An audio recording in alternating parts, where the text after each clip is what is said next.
Viewers, welcome to पाक technical approach. आज मैं आपको LCR मीटर के बारे में बताऊंगा कि इसको कैसे यूज़ करते हैं, फंक्शन क्या है इसका और इसे हम क्या क्या मालूम कर सकते हैं। जैसे कि नाम से ज़ाहिर है, LCR इंडक्टर की इंडक्टेंस, कैपेसिटेंस और रेजिस्टेंस हम मालूम कर सकते हैं। इसमें मुख्तलिफ पॉइंट्स हैं। देखिए, यहाँ से इसका पावर का बटन है। ये बटन अगर प्रेस हो तो कैपेसिटेंस, अगर ये बाहर की तरफ हो तो ये इंडक्टेंस शो करेगा। ये सेलेक्टर स्विच है, यहाँ से आप सिलेक्शन करेंगे जो चीज़ आपने मालूम करनी है। इन दो पॉइंट से आप अगर रेजिस्टेंस और डायोड या कंटिन्यूटी मालूम करना चाहते हैं तो आप इन प्रॉप्स को यहाँ लगाएंगे। अगर इंडक्टर और कैपेसिटर को आप मालूम करना चाहते हैं, इंडक्टेंस और कैपेसिटेंस, तो आप इनको यहाँ पे पॉजिटिव और नेगेटिव पे लगाएं।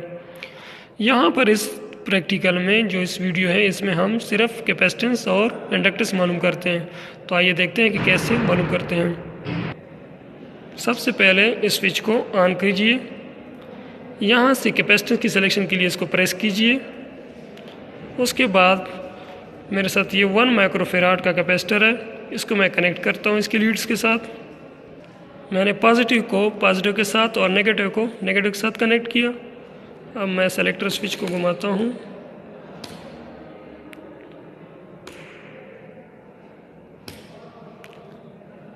देखें 0.9 तकरीबन 1, और ये देखें ऑलरेडी माइक्रो पर सेट है, तो 1 माइक्रोफेराड कैपेसिटेंस की वैल्यू है। इसके बाद मैं आपको शो करता हूँ कि इंडक्टेंस कैसे फाइंड करते हैं। ये मेरे साथ एक इंडक्टर है, क्योंकि ट्रांसफार्मर एक इंडक्टर की टाइप का होता है कि इसमें कंडक्टर को वाउंड करे तो इंडक्टर बन जाता है। फॉर एग्जांपल, मैं इसकी प्राइमरी की इंडक्टेंस मालूम करता हूँ तो मैं यह इसको अटैच करूँगा इसके साथ प्रॉप्स को, और इसको बटन को मैं पुश करके इसको ऊपर की तरफ छोड़ूंगा ताकि ये इंडक्टेंस शो करे, और सेलेक्टर स्विच को घुमाऊंगा हेनरी की तरफ। देखिए व्यूअर्स, ये मेरे पास ट्रांसफार्मर इंडक्टर के तौर पर काम कर रहा है। मैंने इसके साथ अटैच किया है। सेलेक्टर स्विच को मैंने माइक्रोफेराड की तरफ हेनरी की तरफ घुमाया।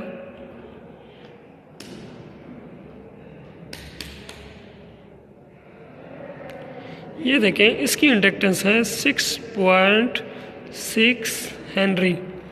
तो इसकी जो प्राइमरी वाइंडिंग है ट्रांसफार्मर की, इसकी इंडक्टेंस 6.6 हेनरी है।